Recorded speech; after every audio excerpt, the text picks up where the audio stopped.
السلام عليكم. يلا نعمل معمول فلسطيني كتير طيب ولذيذ وبدوب بالتم دوب وبجنن. بالبداية رح يكون عنا 300 جرام من السمنة و300 جرام من الزبدة. السمنة والزبدة ضروري جدا يكونوا حيوانيين مش نباتيين عشان يعطيك نتيجة أفضل وطعم مرتب. تمام، راح احطهم على النار لحتى بس لمجرد انهم يذوبوا واخليهم على جنب حتى يهدوا اذا كان فيهم شوية حرارة.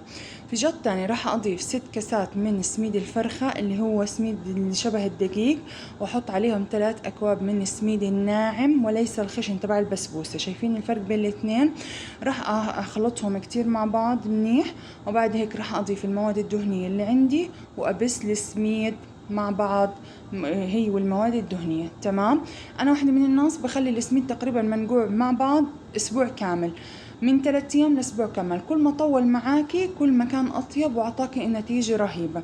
ببسهم بهذا الشكل كل 2-3 كل ما أفوت على المطبخ ببسهم بهذا الشكل، بقلبهم مع بعض لحتى يتهووا ويتقلبوا وياخدوا من نكهات بعض.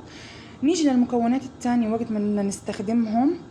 وقت ما بدنا نعمل معمول رح نحط كوباية من الدقيق المنخول وتلتين من كوب السكر البودرة المنخول و3 ملاعق من المحلب، وعنا ملعقة ينسون وملعقة شمر مطحونين جديد، وبيكنج باودر ملعقتين صغار، ونص ملعقة خميرة. اشي بسيط. راح ابسهم مع بعض، وبعد هيك راح نجهز المية اللي راح نستخدمها للتبليعة. عنا كوباية من مية الزهر وكوباية من مية الورد، راح نبلش نعجنهم باطراف الاصابع.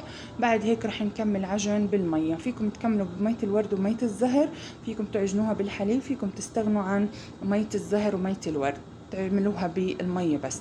مجرد ما العجينة أعطتني هاي اللون وهذا القوام معناته عجينتي جاهزة. نحضر الحشوة اللي هي عبارة عن كيلو من التمر منزوع النوى. تمام، حطينا عليهم قرفة وبهار الكعك والسميد وعجناهم كتير مع بعض وشوية زيت، وبلشنا التشكيل. بالنسبة للتشكيل فيكم تنقشوها بالمنقاش وفيكم تستخدموا القالب.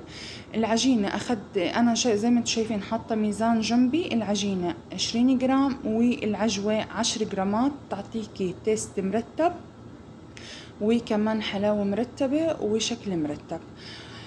بعد ما عملت الأشكال وخلصت الكمية حطيتهم بالفرن على درجة حرارة عالية من تحت ومن فوق لحتى استووا معانا وتأخذوا اللون الحلو هذا. بعدين حطيتهم في جات وغطيت عليهم لتاني يوم لحتى أتأكد إنهم بردوا تماما. فيكم تخلوها زي ما هي وفيكم تغلفوها بالطريقة هاي، انتوا حرين. بس شفتوا كيف الطراوة لما فتفتناها؟ عن جد بتشهي وصفة رائعة.